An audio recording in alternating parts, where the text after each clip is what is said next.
don't wanna sleep in, cause I got something to prove. I gotta take what I hate and finally make a move. Hello and welcome. Today I'm going to let you guys know that gaming really can solve the world's problems. But, of course, we've got people saying otherwise. Well, this was sent to me by a viewer for me to take a look at. This came out 3 days ago with the BBC. This is from, where is this? BBC News. You can see it there at the top. Gaming time has no length with levels of well-being, study finds. Well, I can tell you right now, the amount of time I spend at work has a sense of my body and my well-being. The more hours I put into my job, the more run down I really do get. So wouldn't you think gaming would be the same way? At the very least, it would actually maybe have beneficial things. Keep your hand-eye coordination up. Let your mind go and escape from the world of today. A study of 39,000 video gamers have found little to no evidence time spent playing affects their well-being. Well, why wouldn't it? I know I myself, there used to be days where I would come home, I would log into like WoW and go kill a bunch of things in the game, and after playing that for a couple hours or even an hour, it would feel better. Hell, Diablo 2 used to be that game. I would come home and mindlessly run around in Diablo 2. It would allow my mind to focus and to clear. And even before me talking about this story, I was sitting here playing some Binding of Isaac because it's one of those games that I can dive into. I can forget about the world and forget about these things and come into these things with a clear mind. This is what I do. I am a gamer. I have done this for the longest time. I will always usually try and play something for 20 minutes to 30 minutes just to clear my mind. Magic the Gathering used to be that for Arena, but it got very frustrating and is very upsetting in that sense on how frustrating of a game and how the UI just interacts with the human being. If only I could go back in time, I'd tell myself that everything will end up alright. Apparently, this study finds that if you play more than 10 hours a day, maybe you'll see some benefits or you won't see some benefits. Are you kidding me? The average player would play for 10 hours more than usual per day to notice any difference if found. If you're playing a game for more than 10 hours a day, now you're playing a job or you're running a job. And the reasons for playing were far more likely to have an impact. So what they're saying here in this study is you have to play a game for 10 hours a day to have an impact from the game.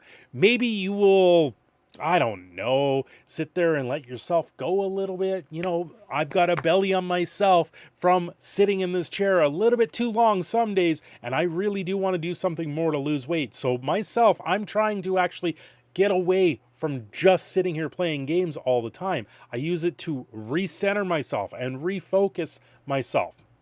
Well-being was measured by asking the life satisfaction and levels of emotions such as happiness, sadness, anger, and frustration. I think that really does come down to the type of game you were playing.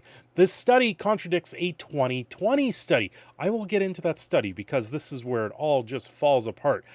Conducted by the same department of Oxford Internet Institute. Anyway, the games they used: Animal Crossing. Animal Crossing, you know, you go on an island, you do cutesy things, it mirrors social media and real life, and something going on in real life, trying to build a community. I think it's a little too much on the point. Apex Legends, are you kidding me? You went and you're talking about Apex Legends as a game to change your happiness, sadness, anger, and frustration. Well, if you're getting headshotted all the time, maybe if you're getting teabagged all the time, your anger and frustration goes through the roof because you've been taunted one too many times. Of course, if you're playing Apex Legends for 10 hours a day, your mind is going to explode. EVE Online, that's another mass multiplayer one where you're doing ships, if I remember. Forza Horizon 4, Gran Turismo. If you're racing for 10 hours, You know what, if you want to go drive something for 10 hours, maybe become a long haul truck driver and then come back to this and tell me that your well-being is still affected. The THRU 2, I don't know what the THRU 2 is. During that time, only one player dropped out of the study, published in the Royal Society Open Science Journal. One player out of 39,000 people dropped out of the study. What was this study? They sent questionnaire to thousands of emails, and that's what they got back. People saying that they're playing more than 10 hours a day, and when they how was the study conducted? And then they go into talk about mental health in China. Children are allowed to only play for 1 hour a day on Fridays, Saturdays, and Sundays. But any gamers around the world say they're playing helps their mental health. It does. In a lot of cases, for myself, playing a game lets me wind down, lets me forget about what I'm dealing with on an everyday basis. It lets me just wander and escape reality. That's what gaming is to me. Anyway, the results contradict a 2020 study. Well, what was that 2020 study? Video games good for well-being, says the University of Oxford study. Well, they did just over 3,000 gamers, all of the age of 18, and it was surprising findings because the data provided was playing games in Animal Crossing New Horizons, and the other game was Plants vs. Zombies. Both titles are pretty much mindless games. They're pretty much clickbaity games that you can sit there and play on your phone, and this is what they used for the study.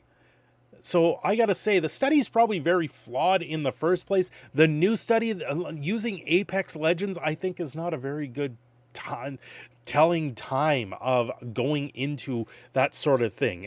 This is not the type of games that are going to increase your mental health. If anything, they're going to make you more angry. They're going to create more worse scenarios for your well-being, especially with Apex Legends if you're getting teabagged and headshotted.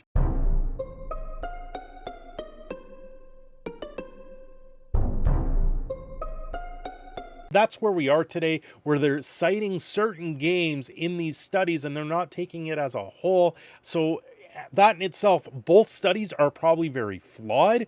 I don't believe that myself. I know what works for myself, and really it comes down to, what does it work for you? What can you do to de-stress yourself and forget about today's stresses? And that's why I am a gamer today, and why I do these things the way I do is just to refocus and recenter myself, and why in a lot of cases for mental health, it lets my mind wander, it lets it refocus, and lets me forget about the day's things. Anyway, guys, what's your thoughts on this? Does gaming help you forget about the worries of today?